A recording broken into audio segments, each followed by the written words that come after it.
திருப்பரங்குன்றம் மலை தொடர்பான வழக்குகளில் இரு நீதிபதிகள் மாறுபட்ட தீர்ப்பளித்த விவகாரத்தில் மூன்றாவது நீதிபதி பல்வேறு கேள்விகளை எழுப்பியிருக்கிறார்.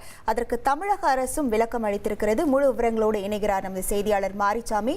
வணக்கம் மாரிசாமி. நீதிபதி முன்வைத்திருக்கக்கூடிய கேள்விகள் என்ன, தமிழக அரசு அதற்கு என்ன விளக்கம் அளித்திருக்கிறது? முழு விவரங்கள்.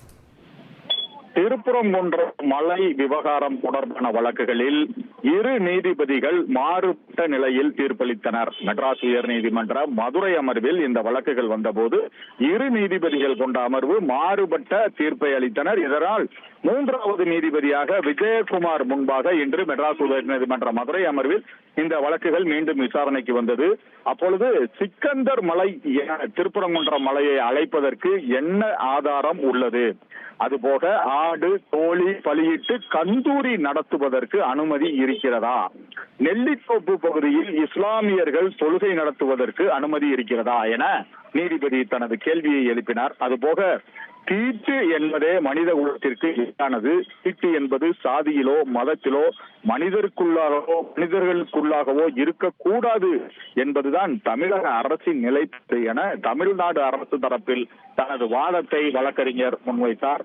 இந்த வழக்கின் பின்னணி பார்த்தோமானால், மதுரை திருப்பரங்குன்றம் மலையில் ஆடு கோழி பலியிடவும் அசைவ உணவு பரிவாரமும் தடை விதிக்க கோரியும், திருப்பரங்குன்றம் மலையில் நெல்லித்தோப்பு பகுதியில் தொழுகை நடத்த தடை விதிக்க கோரியும், திருப்பரங்குன்றம் மலையை சிக்கந்தர் மலை என அழைக்கவும், மலையில் ஆடு கோழி பலியிட தடை விதிக்கவும் கோரியும் பல கோரிக்கைகளை முன்வைத்து பலர் மனுக்களை தாக்கல் செய்திருந்தார்கள்.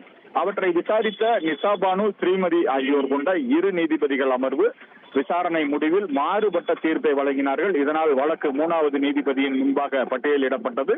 அதன் அடிப்படையில் இன்று வழக்கை விசாரித்த நீதிபதி விஜயகுமார் சிக்கந்தர் மலை என்று அழைப்பதற்கு என்ன ஆதாரம் இருக்கிறது என கேள்வி எழுப்பினார். அதுபோக ஆடு கோழி பலியிட்டு கந்தூரி விழா நடத்துவதற்கு அனுமதி இருக்கிறதா எனவும், நெல்லித்தோப்பு பகுதியில் இஸ்லாமியர்கள் தொழுகை நடத்துவதற்கு அனுமதி இருக்கிறதா எனவும் கேள்வியை எழுப்பிய நீதிபதிகள் எழுப்பினார்கள். மனுதாரர்கள் தரப்பில் ஆடு கோழி பலியிடுவதால் மலையின் புனிதம் கெட்டு தீட்டுப்பட்டுவிடும் என வாதிடப்பட்டது. அதற்கு அரசு தரப்பில் தீட்டு என்பதே மனித குலத்திற்கு எதிரானது. தீட்டு என்பது சாதியிலோ மதத்திலோ மனிதர்களுக்கு உள்ளாகவோ இருக்கக்கூடாது என்பதுதான் தமிழ்நாடு அரசின் நிலைப்பாடு. மிகவும் பிரபலமான அழகர் கோவிலில் 18ஆம் படி கருப்பசுவாமிக்கு கிடா வெட்டிய பிறகுதான் பெருமாளையே தரிசிக்க செல்கிறார்கள். அவ்வாறு இருக்கும்போது எப்படி இது தீட்டாகும்? எனவே தமிழக அரசு தீட்டு என்ற சொல்லை எந்த விதத்திலும் அனுமதிக்காது என வாதிடப்பட்டது. மேலும் சிக்கந்தர் மலை என அழைப்பதற்கான வருவாய்த்துறை ஆவணங்களை தாக்கல் செய்தனர் தமிழக அரசு சார்பில்.